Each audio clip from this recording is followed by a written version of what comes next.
Tempat lokalisasi di Cilegon sungguh marak. Belum lagi di lokasi sekitar Taman Al-Hadid. Dengan fenomena ini layak kalau kota Cilegon disebut sebagai kota yang intoleran terhadap rumah ibadah, tetapi toleran terhadap rumah maksiat.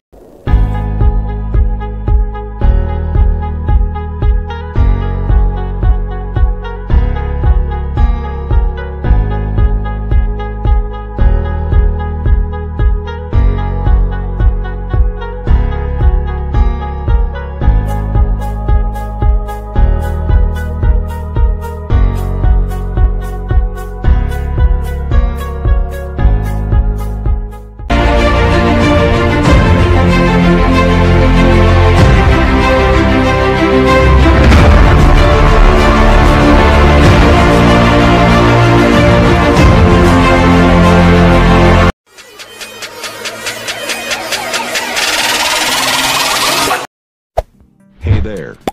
Subscribe to my channel. And also press this bell icon. Nah, yang ingin saya sampaikan kepada Anda, ada keheranan saya terkait di Cilegon, Banten. Coba lihat video berikut ini. Ini gereja HKBP sedang dibangun, terus ditutup sama masyarakat pintu masuk. Sedang membangun di dalam, ditutup pintunya oleh masyarakat dengan alasan kita tidak mengerti apa maksudnya, sehingga material pun tidak bisa masuk ke dalam.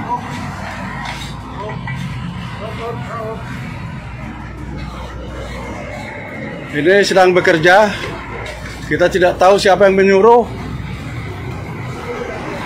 tapi rame-rame mengerjakan, tentunya terkoordinir. Ini gereja HKBP sedang mulai membuat fondasi di dalam. Boleh video saya.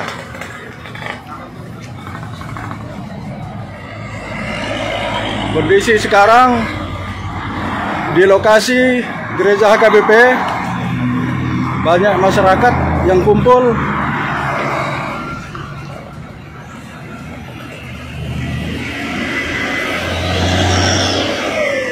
Yang sedang menutup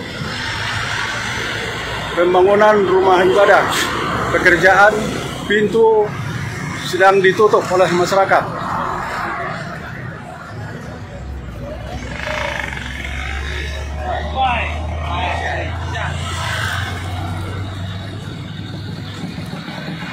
Ini sesepuh juga ada di sini yang menyaksikan peristiwa ini.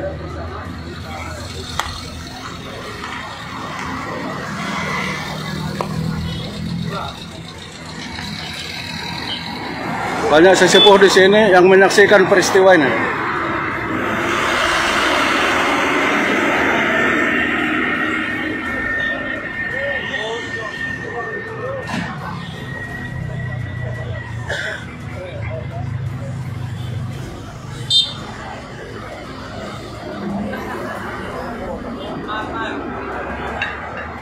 Luar biasa ini. Penutupan pintu masuk ke lokasi yang akan dibangun gereja HKBP di Cilegon, di Cikuasa.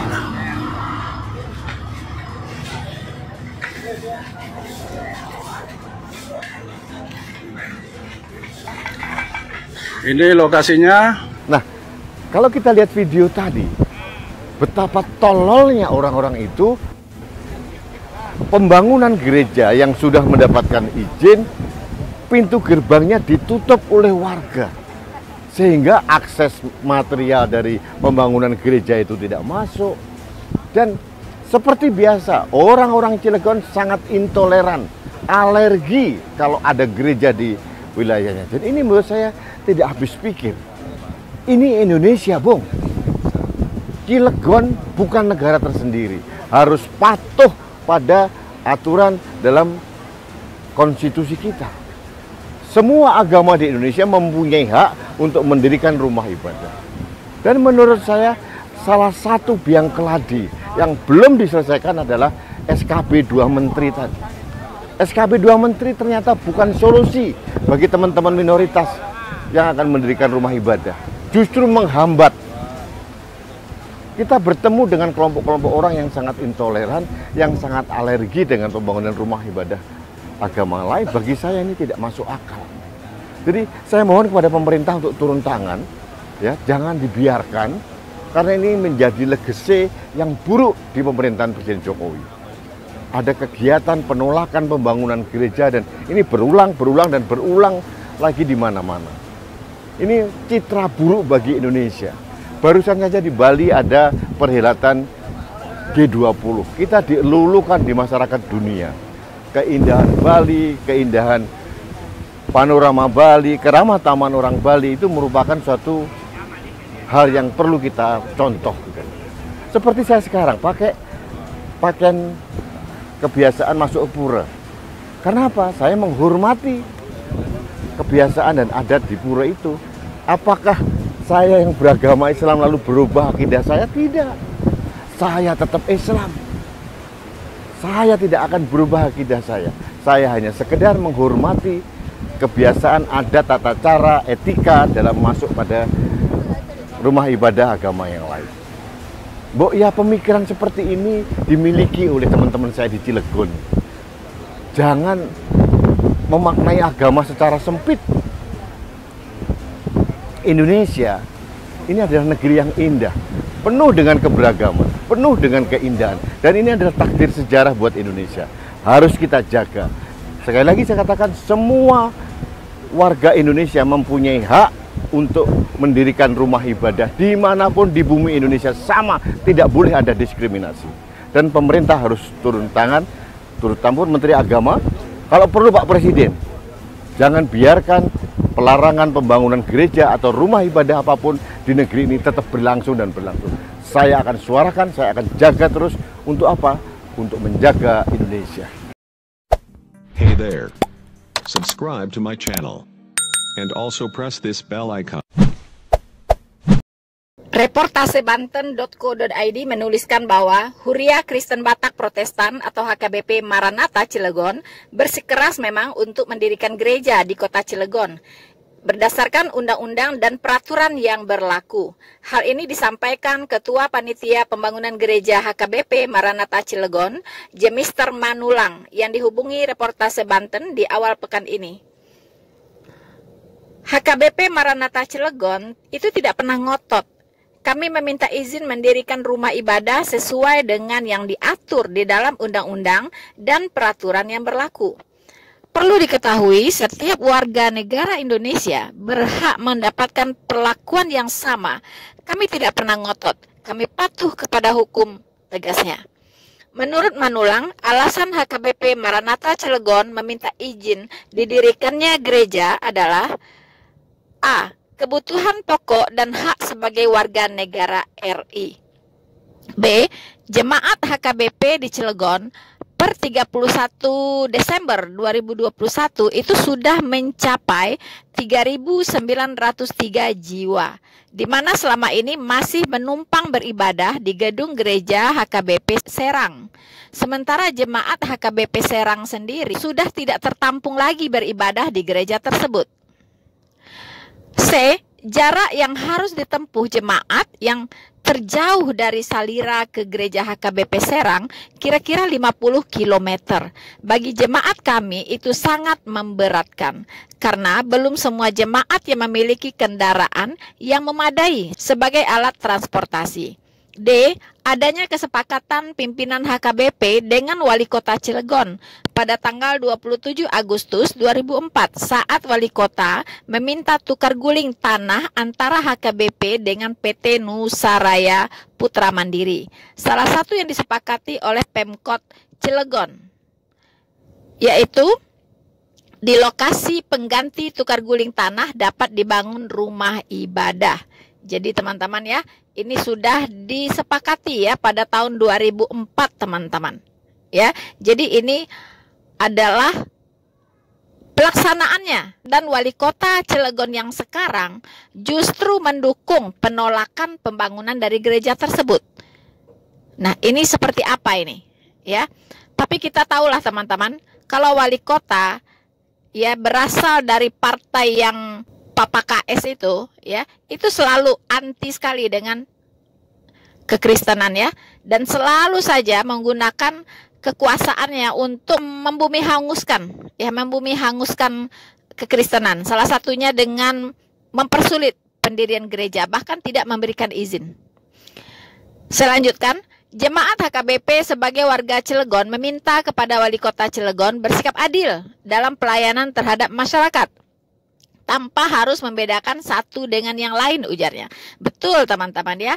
Kalau kita lihat pembangunan dari rumah ibadah tetangga kita, ya seperti masjid dan musola, itu cuma jarak beberapa ratus meter sudah ada lagi ya. Berdekat-dekatan.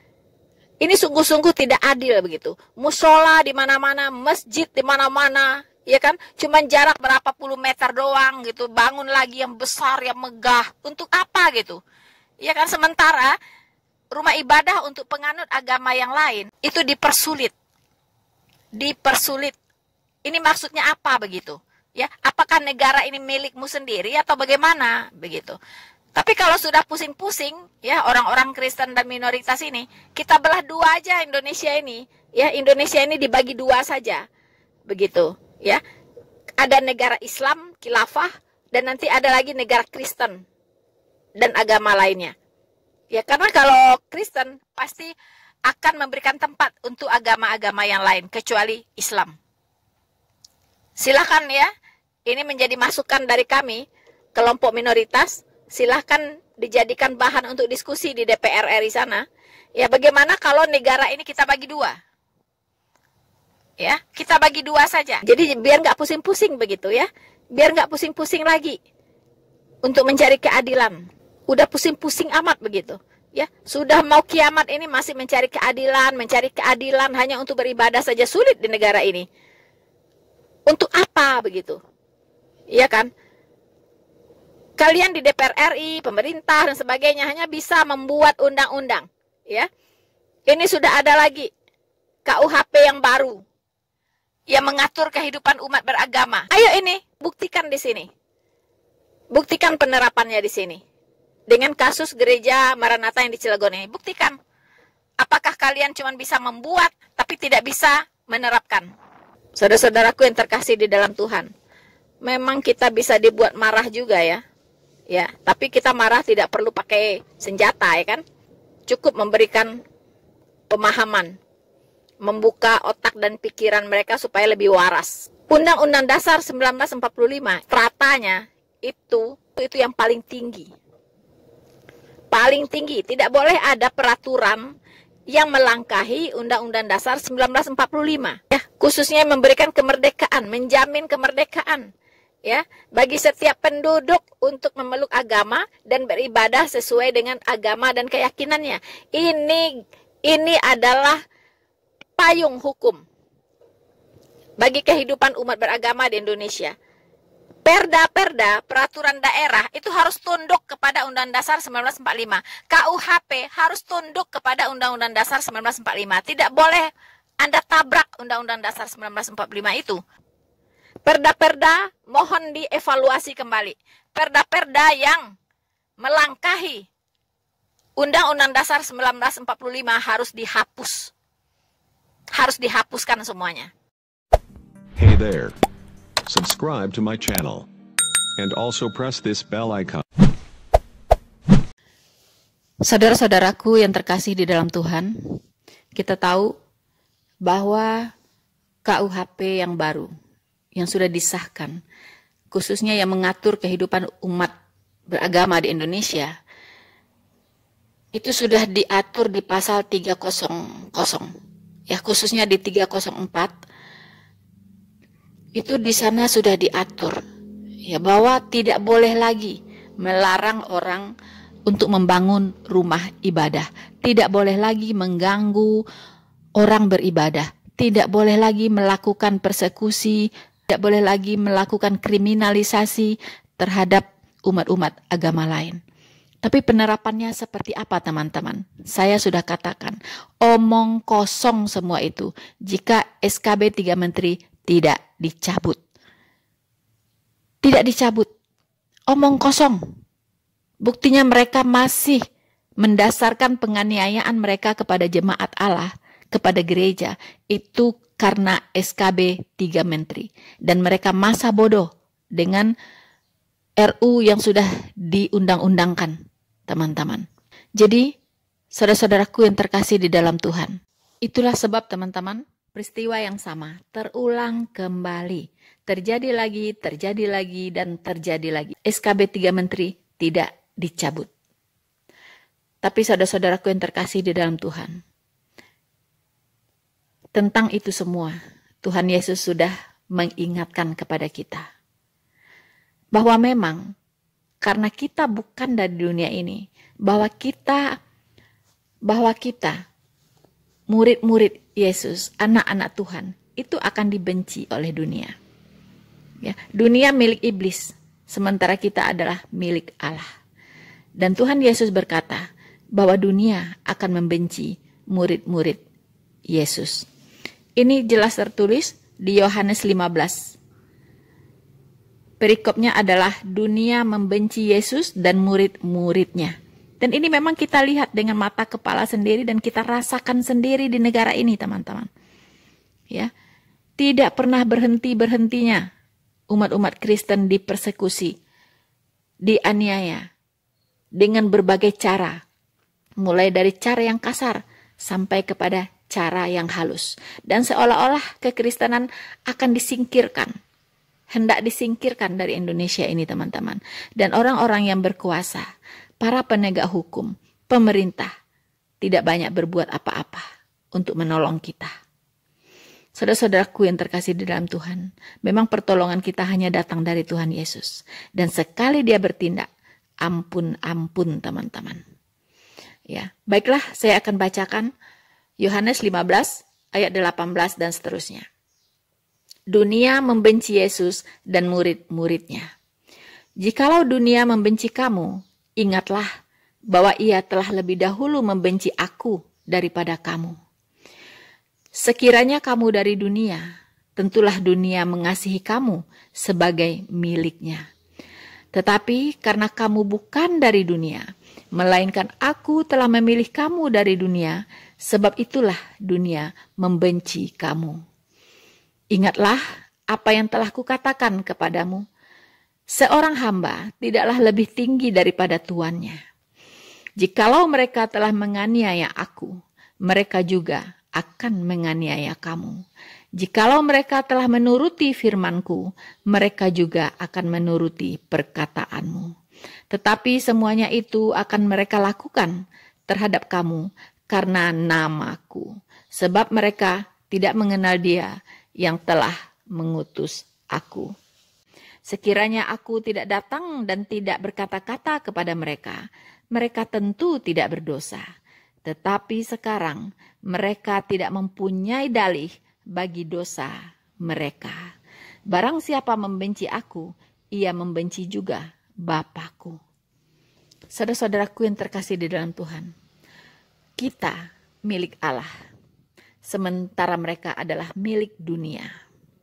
Dunia dikuasai oleh si iblis atau si jahat, sementara kita tunduk di bawah kuasa Allah.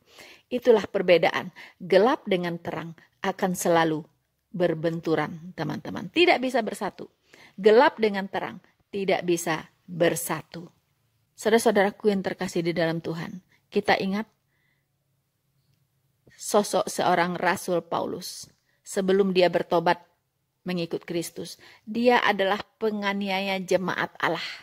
Sama dengan mereka-mereka yang sekarang membangun tembok di depan pembangunan dari gedung gereja HKBP Maranatha Cilegon. Itu adalah Paulus-Paulus masa lalu yang disebut dengan nama Saulus. Mereka-mereka itu adalah Saulus-Saulus masa lalu, di mana waktu Rasul Paulus belum bertobat, masih menjadi teroris.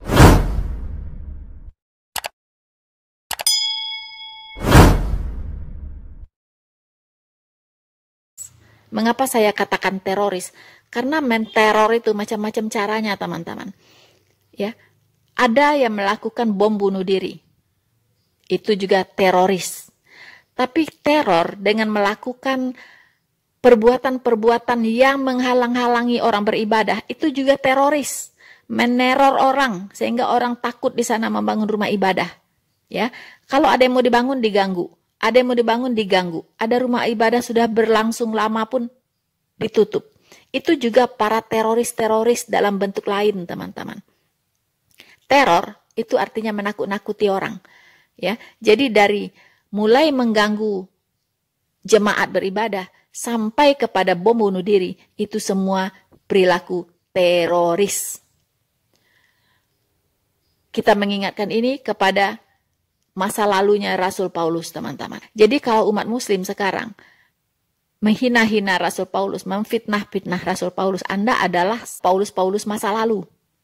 Ya, kalian-kalian semua adalah Paulus-Paulus masa lalu yang sudah ditanggalkan oleh Rasul Paulus ketika dia bertobat. Ya. Ini tertulis di 1 Korintus 15 ayat 9. Pernyataan dari Rasul Paulus sendiri setelah pertobatannya. Karena aku adalah yang paling hina dari semua rasul. Mengapa? Bahkan tidak layak disebut rasul. Sebab aku telah menganiaya jemaat Allah. Jadi dia ini tukang ganggu orang berjemaat, teman-teman. Ya. Rasul Paulus ini dulunya, Saulus ini dulunya itu adalah teroris. Penganiaya jemaat Allah.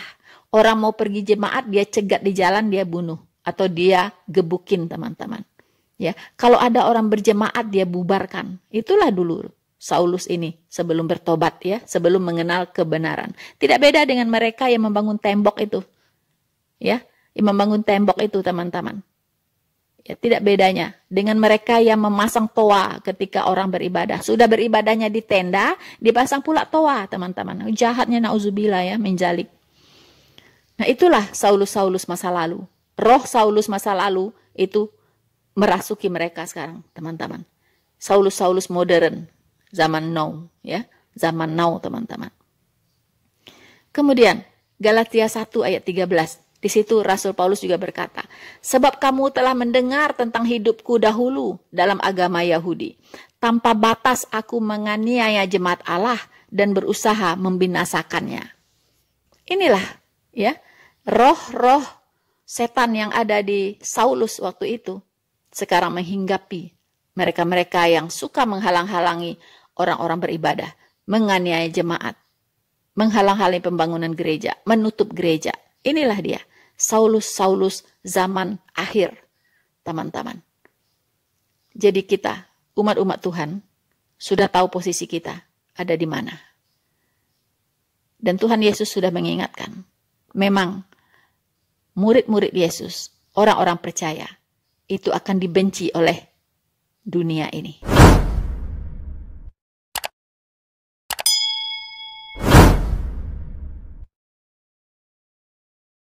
Saudara-saudaraku yang terkasih di dalam Tuhan, kalau kita lihat di berita, teman-teman, ya, ada penilaian ternyata terhadap kota-kota yang intoleran di Indonesia. Inilah daftar lengkap 10 kota paling intoleran di Indonesia. Beserta skornya, teman-teman. Ini menurut Setara Institut, dilansir dari Kaltara Antara News. Nomor 1 Depok. Wah, Depok rekor ini, teman-teman. Ya, rekor ya. Nomor 2 Banda Aceh. Runner up ya, Banda Aceh ya. Nomor 3 Cilegon. Wow, ini 3 besar ini. Cilegon 3 besar paling intoleran ya. Kemudian Pariaman. Wow, Pariaman ya. Ini di Sumatera Barat sana, di kampung saya, teman-teman. Yang kelima, Langsa. Yang keenam, Sabang. Yang ketujuh, Padang Panjang. Wow, kampung saya lagi, teman-teman. Padang Panjang. Kemudian 8, Padang. Wah, kota Padang sendiri. Waduh, sudah 3 nih ya, di kampung saya ya. Pariaman, Padang Panjang, Padang. Ya. Kemudian Pekanbaru. Pekanbaru juga termasuk ini daerahnya Ustadz Somad ini ya. Kemudian Makassar. Wah, Makassar. Ini daerahnya si apa ini? Ustadz Zul tuh ya. Ustadz Zul ya. Nah, teman-teman. Jadi inilah 10 besar. Dan kita memang melihat ya. Kita memang melihat teman-teman. Bukti-buktinya memang ada begitu. Ya, kita bisa melihat dengan mata kepala sendiri ya. Kita bisa melihat teman-teman apa yang terjadi di kota-kota ini ya. Demikian 10 kota paling tidak toleran di Indonesia. Teman-teman. Saudara-saudaraku yang terkasih di dalam Tuhan. Cilegon itu menduduki peringkat 3 besar ya di Indonesia sebagai kota intoleran. Jadi jangan heran kalau gereja di sana ditutup-tutupi teman-teman. Ya, dihalang-halangi pembangunannya. Memang itu kota intoleran. Intoleran. Sebenarnya siapa sih yang bertanggung jawab ya dengan 10 kota yang intoleran ini? Tidak lain tidak bukan pemerintah, teman-teman. Ya, karena satu kota bisa toleran tidak toleran itu, ya. Itu tergantung pemimpinnya di sana, teman-teman. Pemimpinnya yang mengelola kota tersebut. Ya. Kalau untuk mengatasi intoleransi di 10 kota besar ini, dan tentunya ada 11, 12 dan seterusnya, ya. Itu tinggal dipanggil saja pemimpinnya, teman-teman, dibawa ke sana Pak Jokowi, ya. Dididik dulu Pancasila.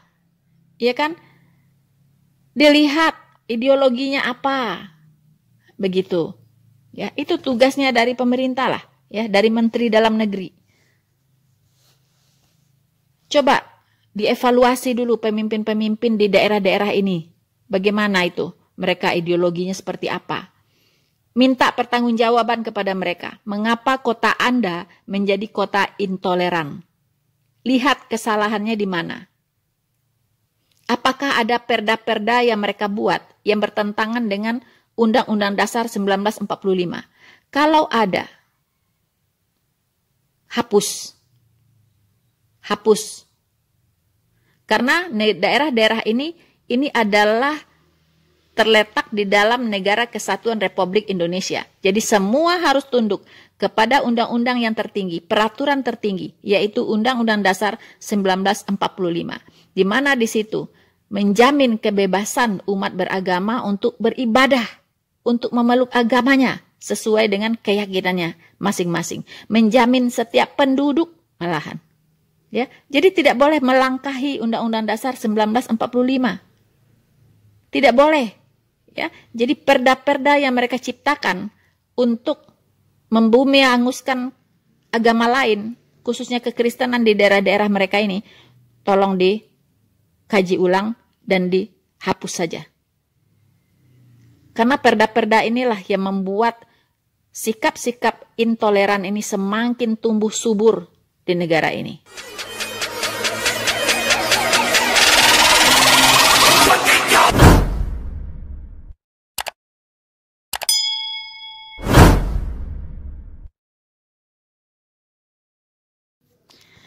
Saudara-saudaraku yang terkasih di dalam Tuhan, dimanapun Anda berada, saya tertarik teman-teman dengan satu tulisan ya. Itu belum lama dari redaksi Spektrum ya teman-teman. Di situ ditulis Cilegon layak disebut kota intoleran rumah ibadah, tetapi toleran rumah maksiat.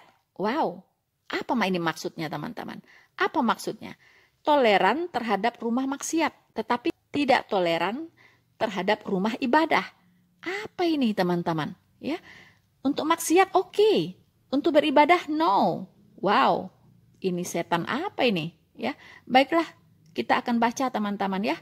Apa yang ditulis di sini? Ini ditulisnya September tanggal 9 2022, berarti belum lama, bulan lalu ini teman-teman ya, masih segar ini ya. Saya akan bacakan untuk kita semua. Jakarta, majalah Spektrum, majalahspektrum.com. Bersama-sama dengan sekelompok massa yang mengatasnamakan dirinya Komite Penyelamat Kearifan Lokal Kota Cilegon, Wali kota Cilegon dan wakil walinya kompak menolak pembangunan gereja dengan menandatangani petisi penolakan pembangunan gereja. Wow, pantesan ya. Pantas saja itu.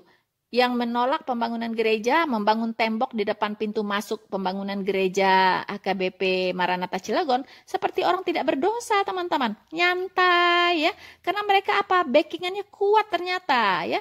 Mereka di backing oleh wali kota, wakil wali kotanya yang sudah menandatangani penolakan pembangunan gereja. Ya udah lempeng aja gitu. Ya kan, mau di video kan kek, mau diapain kek, ya backingan gue wali kota gitu loh.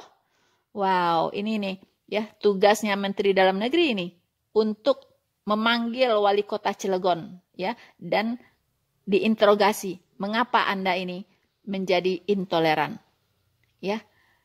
Mungkin tidak tahu Undang-Undang Dasar 1945 mungkin ya yang sudah mengatur kebebasan umat beragama di negara ini, atau mungkin masih buta Pancasila. Silahkan diedukasi lagi ya Pak Menteri Dalam Negeri ya, wali kota seperti ini.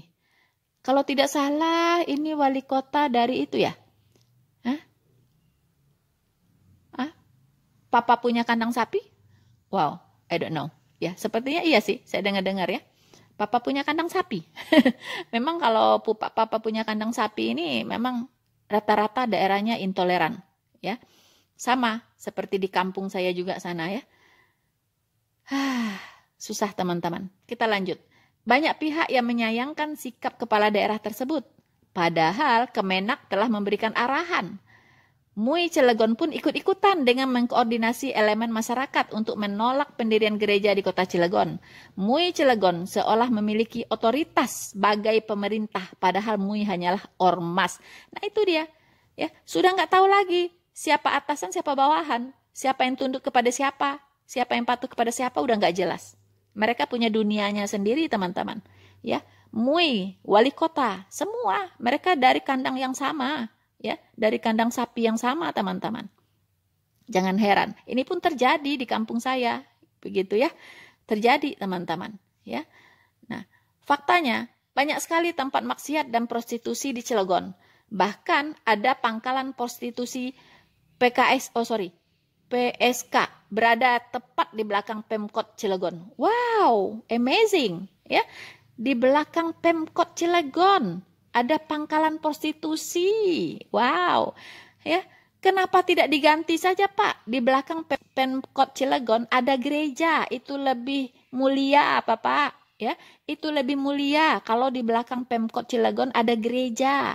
Ya, Anda itu akan diberkati, Cilegon akan diberkati, didoakan terus. Terus kalau PSK apa?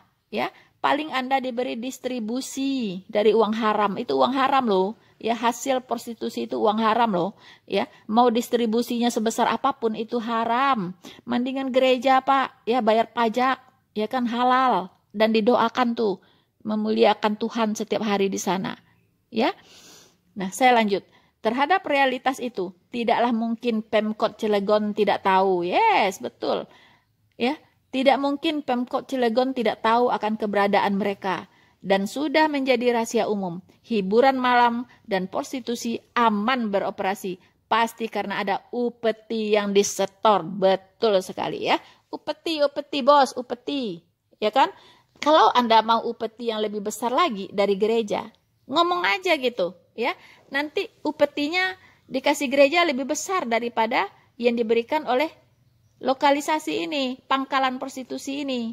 Ya kan? Yang di belakang Pemkot Cilegon ini. Bilang aja, mereka kasih upeti berapa. Begitu. Nanti gereja bisa kasih lebih besar lah sedikit gitu kan. Tapi ganti tuh pangkalan prostitusi diganti dengan gereja tuh di belakang Pemkot Cilegon. Itu lebih mulia bos, lebih mulia ya. Ini lebih halal kan, lebih halal uangnya halal. Tapi kalau ini pangkalan prostitusi ini kasih upeti pun haram itu uang haram ya, uang najis. Uang lendir, ya kan? Uang lendir itu bos. Mendingan terus terang saja minta upeti lah dari gereja, ya. Anda mau sebesar apa? Begitu, ya kan? Toh Tuhan Yesus nanti yang kasih. Dan halal berkah untuk Cilegon. Daripada Anda ngumpulin upeti dari uang-uang haram dari prostitusi ini ya, uang lendir itu haram, ya. nanti mendatangkan malapetaka itu untuk Cilegon, ya, karena makan uang haram. Saya lanjut. Ada fakta yang unik di kota Cilegon, di mana dalam satu RT terdapat 6 tempat hiburan malam. Wow, ya ampun Tuhan, apa yang terjadi dengan Sodom dan Gomora? Ya, malah di sini dituliskan teman-teman, Rindu Resto. Ya, ini semua nih ya, 6 tempat hiburan malam nih, Rindu Resto, Kings, Elarus, Concept 99 Resto, Resto 22 dan Silvers. Kesemuanya itu berada di satu RT, bayangkan.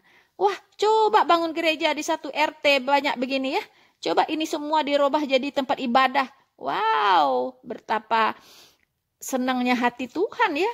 Daripada ini rumah-rumah apa ini nggak jelas ya. Ini adalah tempat-tempat hiburan malam, tempat-tempat maksiat. Begitu bejibun ya, di satu RT aja bisa banyak tempat maksiat ini teman-teman, sebanyak ini ya. Waduh, ini udah nggak beres ini.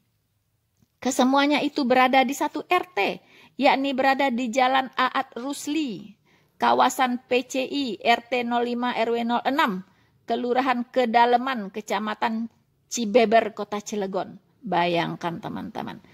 Wah, saya sudah tidak ngerti lagi. Apa manusia-manusia ini akhir zaman ini ya? Udah nggak bisa membedakan ya, mana yang baik, mana yang buruk, mana yang mudarat, mana yang batil. Sudah nggak jelas teman-teman. Ya, sudah tidak jelas bedanya mana yang dari setan, mana yang dari Tuhan, udah nggak jelas. Ya kan? Nah, saya lanjutkan. Rupanya ada orang yang diwawancarai dan orang tersebut berkata, "Betul Kang, di lingkungan RT 05 RW 06 ini ada 6 tempat hiburan," kata Usman warga setempat. Pada Rabu 13 Januari 2021, seperti dikutip dari tribunpost.com, Jumat 9 September 2022. Kata Usman, setiap malam sebelum adanya virus corona mewabah, tempat hiburan malam itu selalu penuh. Bahkan kendaraan tamu sampai meluber ke sepanjang jalan Aat Rusli. Wow, bayangkan teman-teman ya. Iya, semenjak virus corona melanda Kang, tempat itu agak sepi. Apalagi pihak Dispol PP Kota Cilegon selalu rajin tuh berpatroli ke lokasi tersebut. Tetapi sekali-kali kadang selalu ramai juga, ujarnya. Sementara itu, di tempat terpisah, salah satu pegawai di Kecamatan Cibeber yang enggan disebutkan namanya membenarkan ada satu RT di Jalan Aat Rusli atau Jalan Lingkar Selatan ya, atau JLS PCI Kelurahan Kedaleman, Kecamatan Cibeber itu ada 6 tempat hiburan yang semuanya berlokasi di satu RT. Waduh. Ya, gudang maksiat ini ya. Di sekitaran itu ada 6 tempat hiburan malam, diskotik. Tapi tempat hiburan malam Silvers, informasi yang saya dapat, katanya sudah tutup. Dan yang sudah tutup itu pindah ke Danau Mas Serang, jelasnya. Diketahui sepanjang jalur Aat Rusli, itu memang gudangnya tempat dugem. Wah. Ya. Itu memang gudangnya tempat dugem dari data yang kita punya. Tempat hiburan malam yang masuk wilayah kota Cilegon itu ada 6. Sedangkan tempat hiburan lainnya yang masuk ke Kabupaten Serang itu ada 9. Wah, daerah apa ini? Ya, daerah apa ini? Saya ingat Sodom dan Gomora, teman-teman, ya. Bukan cuma itu. Banyak rumah kos atau bedeng dijadikan tempat prostitusi. Oh my God, gudang dan tempat kos juga dijadikan tempat prostitusi. Waduh. Ini wajar diberikan nama sebutan kota lendir ini ya.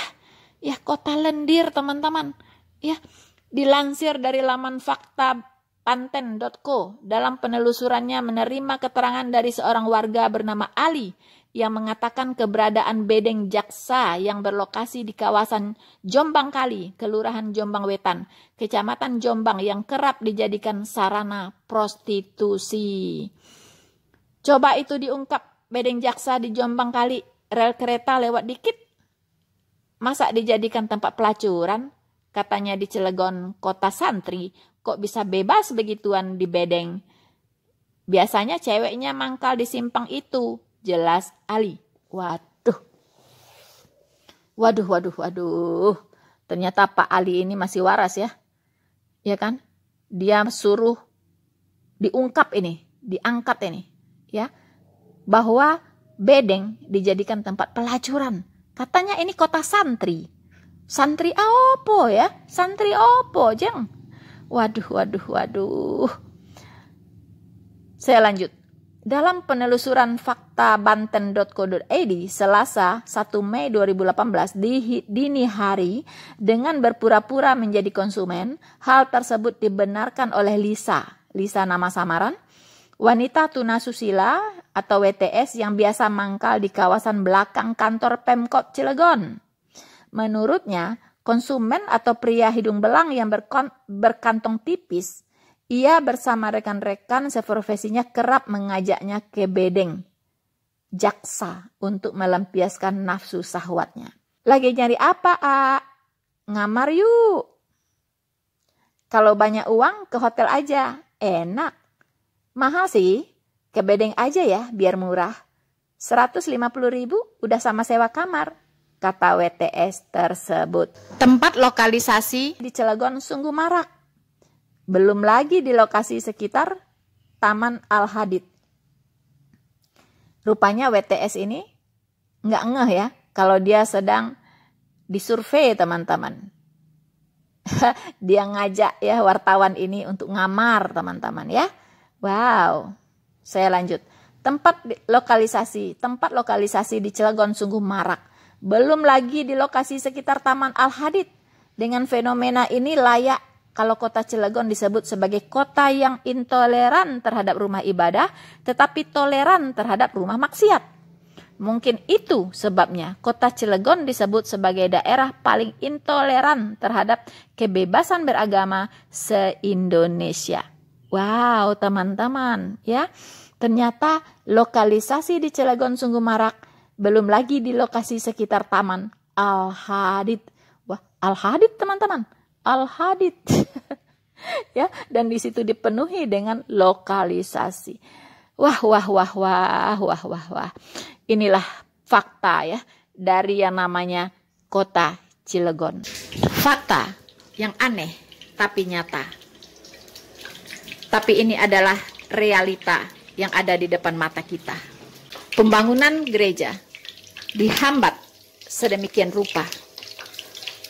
Sementara prostitusi, lokalisasi, tempat-tempat maksiat sangat leluasa.